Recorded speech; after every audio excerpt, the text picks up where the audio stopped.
Hey, well, good morning, everyone, and thanks for the introduction, Trevor. My name is Gary Schick, and I'm the National Partner Manager for Quest Technologies. And on behalf of C3 Tech Advisor CEO Matthew Toth, their executive team, the Quest executive team, Adam Burke, and myself, it's a pleasure to welcome you this morning to this presentation on security incident response preparedness. We're very much looking forward to discussing something that's very topical and appreciate all of your attendance today and hope you find this to be time well spent. Next slide. So as Trevor mentioned, we'll do a quick company overview about Quest, how we got to where we are, some of our proactive capabilities around that and security incident response. And then at the end of the presentation, Trevor and the C3 folks will come back and discuss the giveaways that we have today. So with that, we'll get into it from here. So about Quest. Quest was founded in 1982. Our philosophy as a company has been very simple. It's how can we help? Rather than go to market with some type of a product or a technology, here's my solution, come buy my stuff. We've taken a different approach and really focused on what is it the customer's trying to do and how can Quest help them accomplish their objectives. That's obviously taken us many, many ways over the past 40 years. As you can see here from the list, we started off as a technology value-added reseller. We've gotten into professional services to help people design technologies, help implement technologies, managing cloud services. We've been in that line of business since the mid-1990s. We also do physical infrastructure, cabling, indoor and outdoor work on that side, communications, applications, security, and risk management. You can see many of the things that we've come across, and we had great success in working these different areas. Next slide. So one of the keys to Quest success is something we call Quest Flex. It focuses around really how do customers want to consume technology versus maybe how a manufacturer or provider may want to sell something. So as you can see at the bottom 4 boxes here, traditionally back in the day and still today, many customers, we talk about ownership and management options. Many customers still like to buy technology. They own the asset and they would like to manage the asset when it comes in. Very common strategy. I want to call it do it themselves. Nothing wrong with that. There's a ton of people that are still very successful in deploying that strategy. The second box is one that we got involved in probably back in the 90s. Again, customers would buy things, but they would really need help managing them and watching their assets, their infrastructure. Think of firewall management. Hey, is my server up and performing and what have you? So the customer would own the asset, but they would really need help managing or co-managing it with a company like Quest to kind of help them watch over their infrastructure. The third box is another one we got involved in where customers don't always necessarily need or want to own the asset. They would really like to leverage a provider's asset. So rather than buy it, hey, can I just borrow your stuff? So in that model, in the third box, the customer, or excuse me, Quest would own the assets and the infrastructure, but the customer could drive how they would like it deployed and how they would like to use the different service that they have leveraging a provider's platform. And then the fourth box really is around the customer that doesn't want to own anything. They don't want to manage anything. They just want to use the platform and have the provider do everything kind of as a service. The key here on this slide is really that we can deliver this in any location. We don't have a thought that you need to come to us to be able to deliver the capability that you're seeking. So that could be at one of our data centers, could be at a third-party data center, could be at a customer's location behind their firewalls. It's really not relevant in the Quest business model, and it's been very successful for us from a delivery capability. As an outcome of that, as I shared, we have many service delivery centers. Quest operates and owns a couple of 100,000 square feet up in Sacramento, California. We also operate company-owned data centers in Manila, Philippines, as well as Dublin, Ireland. We have a 24/7 global network and security operations center that can really be available 24/7, kind of follow the sun model to be able to help customers, at whatever time zone they're in. We also have other dots here on the map that are customer-driven locations where they would really like their infrastructure to really reside. We're not locked into these locations in any means. If you wanted to add a location to this, one of our philosophies would just be, hey, if you need help in Des Moines, Iowa, and you need a data center there, we can open up a service delivery center to be able to make it work from that location.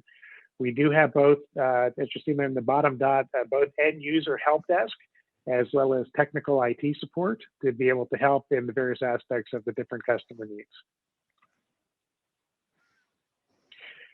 So again, another view of the same thought here from where Quest really fits in and where we really have success in the marketplace is the left side on the industry, and the orange side there is really most and many companies are really built to scale.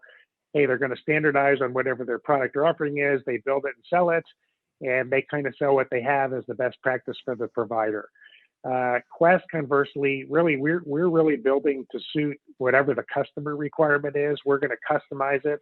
We'll understand what the customer is looking for, and then we'll build out specifically to their requirements, delivering what they need and the best practices really for the customer. That really helps us be flexible in how we deliver our solutions, and we do that by using the Quest building blocks, which are on the next slide.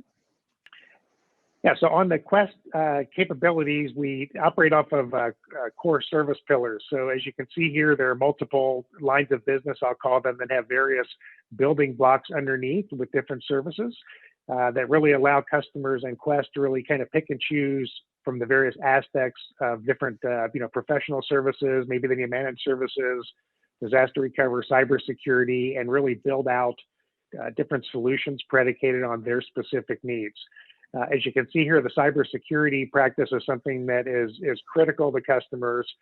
Adam is going to talk about this in a moment here about really what those focuses are, but we've been involved in cybersecurity for many, many years, including security incident response, the actual activity of responding to events, as well as preparing and helping not have those events. So with that, Adam, it's my pleasure to introduce Quest Vice President of Sales and Channels, Mr. Adam Burke, to talk about security incident response preparedness. Adam, I'll turn it over to you. Thanks, Gary. Appreciate that, and a great overview of the organization. So today we're talking about security incident response and preparedness for such an event. What happens when an incident occurs? How can your organization prepare for it? We oftentimes see that endpoints, phishing, malware, and potentially patching are areas of interest where folks need help, and preparing for that event is critical. Once bad actors are involved in a system, once they do have access to a network, how do you remove them? How do you recover? And how do you prepare your organization to make those moves quickly in the event of a security incident, breach, or malware infection? There are different areas where Quest helps. We help with planning. We help with containment. We also help with remediation and rapid response. So something I definitely want the organization and everyone on the webinar to know today is we are a 24/7 incident response organization that helps contain outbreaks within an organization and helps rebuild the key systems that are oftentimes held for ransom when bad actors do get involved. Quest does take a program approach to security. We oftentimes recommend that people need to first have visibility of where they are. What do they have in place? What key components do they already have? What investments have they already made in their security that they can leverage in order to prepare for a potential IR situation? We call that a cybersecurity workshop.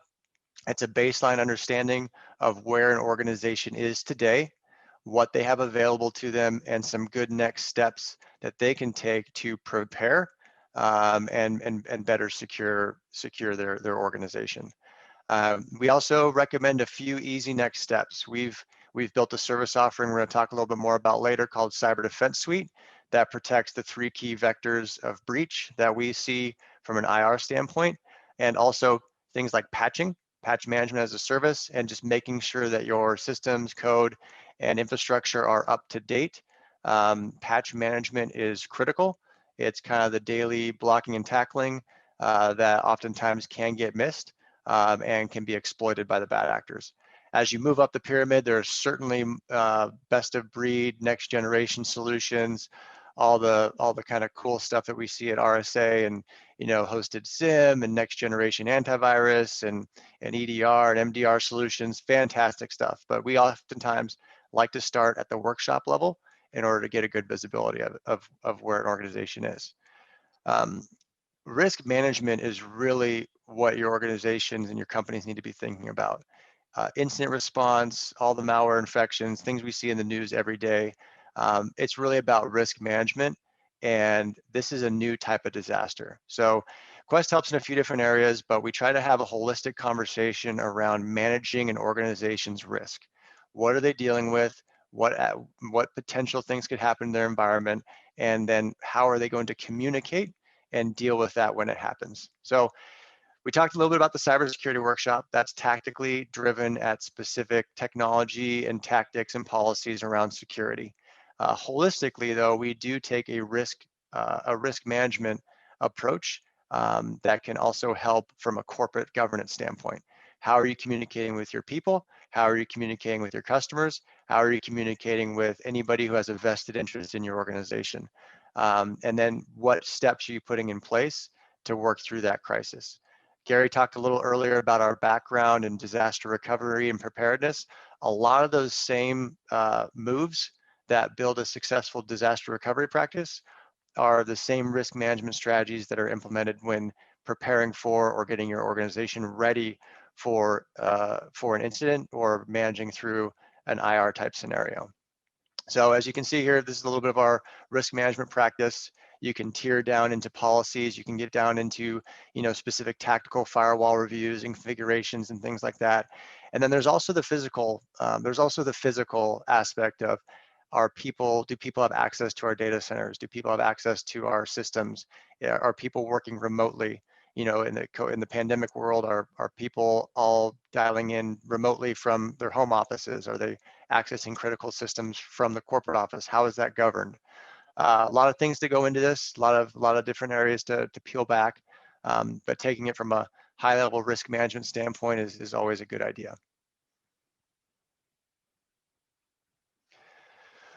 Critical to the risk management workshop is we're going to people always ask, hey, what do we get from the workshop? What comes out of it? Oftentimes we're going to discuss impact to the business. We're going to, as I mentioned, we're going to discuss, critical and crisis communication plans.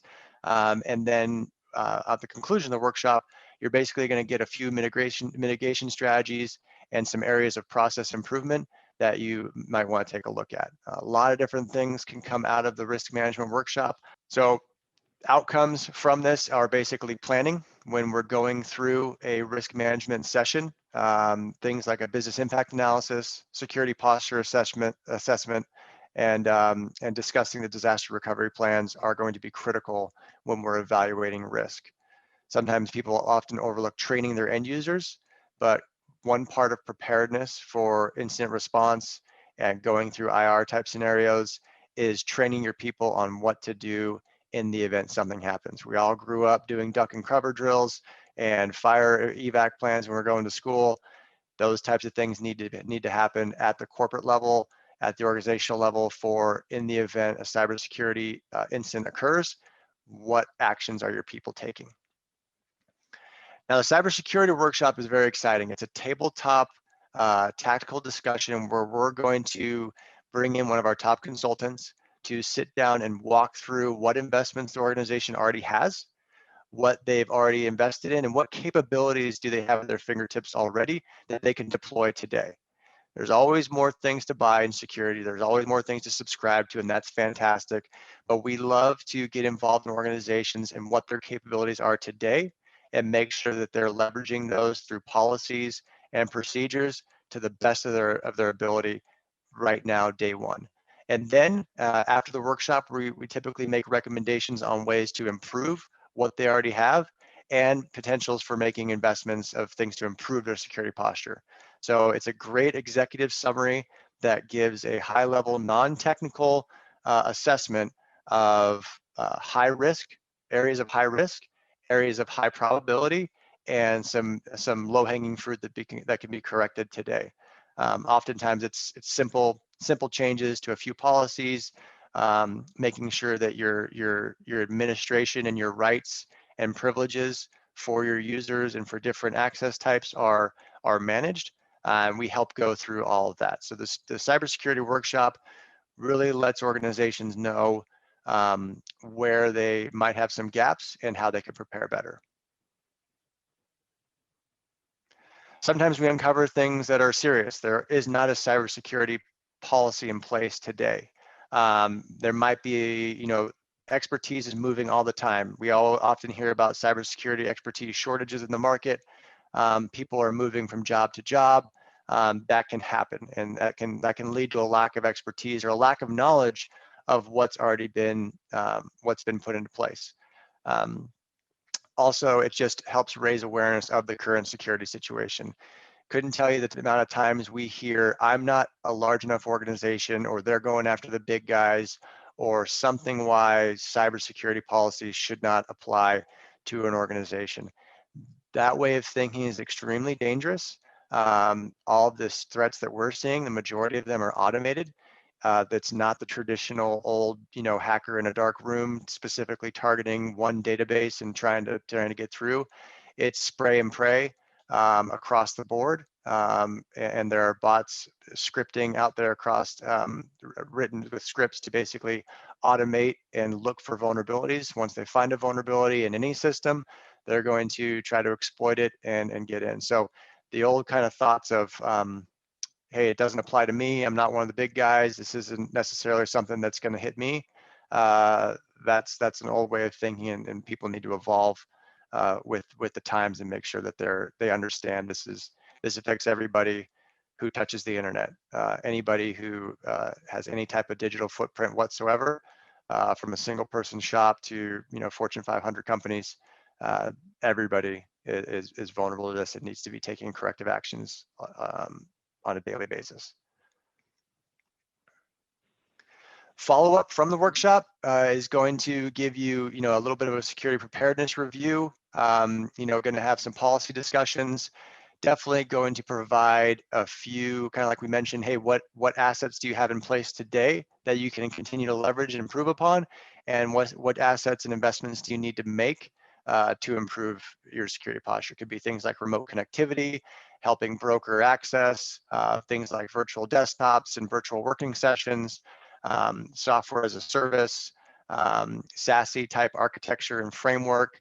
How are you doing those things? Those are all conversations that come out of the security workshop, and we provide a roadmap. You always need to have a roadmap as far as where you're going and where you're starting. So we typically like to follow up with a roadmap of discussion topics and areas where you can maybe take a look at investing in additional capabilities. So I love the Cyber Defense Suite. I love this offering, not only because I was one of the people who came up with it, but because I think we've priced it in a way that makes it unbelievably valuable to organizations from a security standpoint. The Cyber Defense Suite was built upon the idea that organizations go through incidents all the time, and they get breached and bad things happen. What were the most common areas where bad actors infiltrated that environment? We found three, that if you secure these three vectors of attack, you're doing pretty well. You're not 100%, you're never 100%, but if you get these things correct, you're far ahead of the competition and the bad actors. So where do breaches happen? When you're preparing for IR, what do you want to make sure you're securing?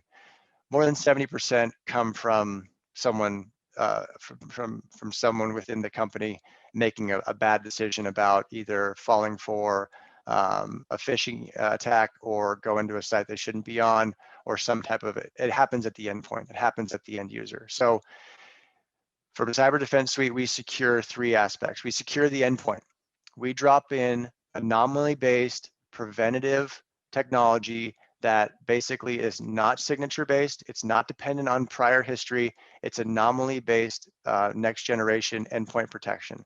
It's looking for activities on that endpoint that are not traditional activities. It's anomaly based, and that's a huge differentiator because zero-day threats are real. And if you're going to be serious about preventing them, you need to have non-signature based, anomaly based detection on the endpoints. That's a requirement. So we put that on all the endpoints as part of our cyber defense suite offering. We also provide endpoint email security for all email at the corporation. And we run it through an advanced email security platform, one of the leaders in the industry right now. If you take a look at it, you'd be very familiar with them. We put an advanced security package around the email because oftentimes people get phished, malware comes across, and that can be a negative impact to the organization. So we secure the endpoint with next generation AV, we secure the email, and then we also provide DNS security. Organizations traversing, going to websites where they shouldn't be.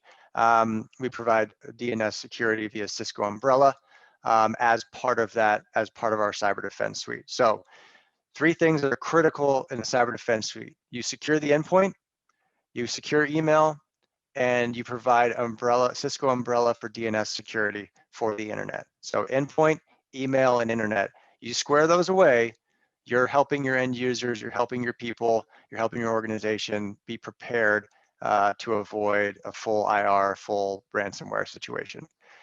As part of this bundle, we provide firewall services for firewall monitoring services for all logged events and all activities coming from your edge. So if you're deploying SASE-based architecture, SD-WAN, virtual context firewalls, any of those logged events, any of those events, we push those to our monitoring and alerting platform.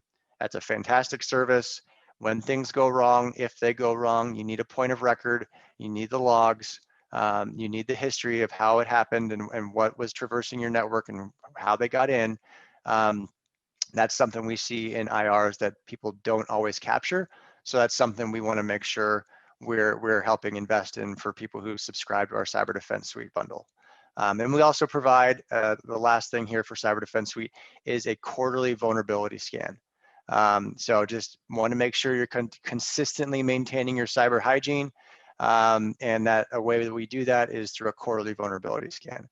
So not to go full infomercial here, but that can all be yours for $10 per user per month. We've seen organizations that are spending thousands of dollars just on the email security, all right? And they bundle in these other 2 aspects of it. It's a no-brainer from a cyber defense suite standpoint when you look at these 3 different attack vectors.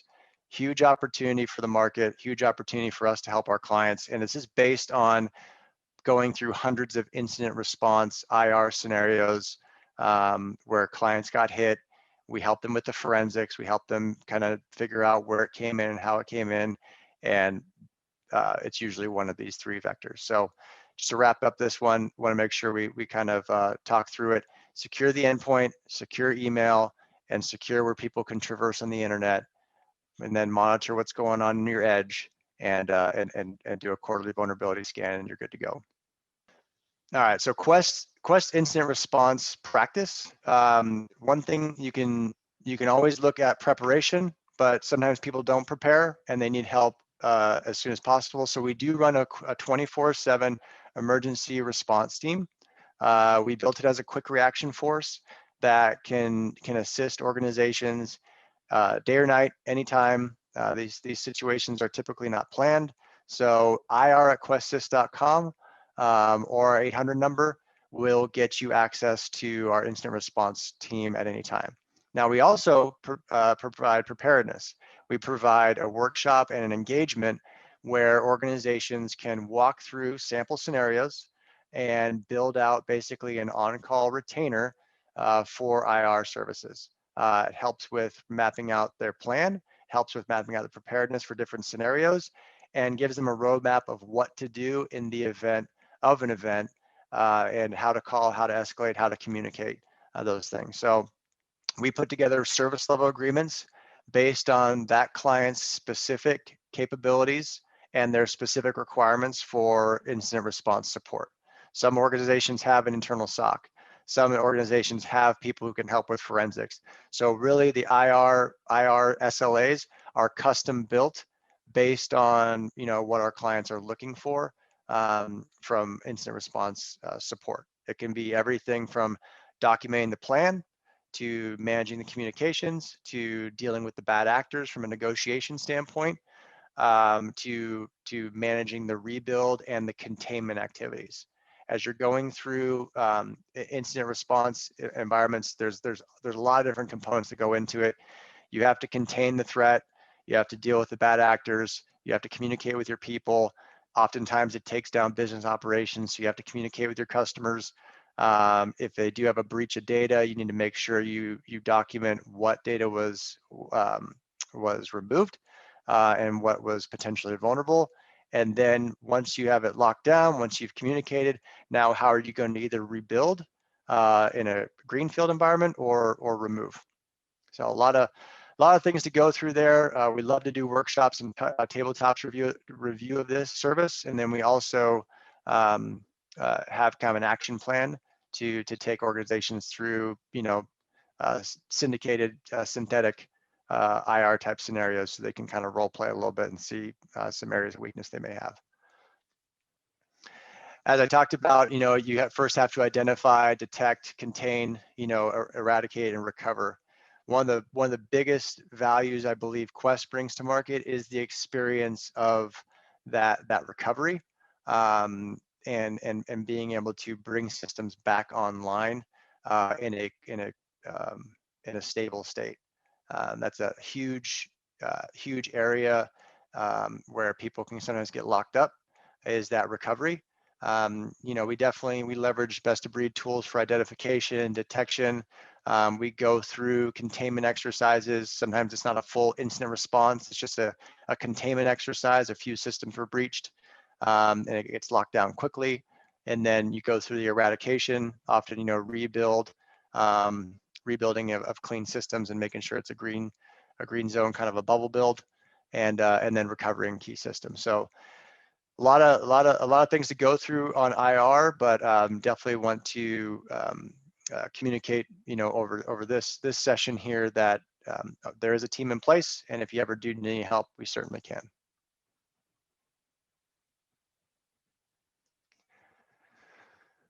One area of preparedness that is critical is managing your security. It's not a set and forget type of a scenario. So Quest leverages, again, best of breed tools in the marketplace to help our clients and partners consistently monitor, manage, and alert on threats. That can be everything from the endpoint activity on individual users across the enterprise. You want to have visibility across the enterprise, from the firewall to certain securities to managing VPNs, and to managing intrusion detection, intrusion prevention.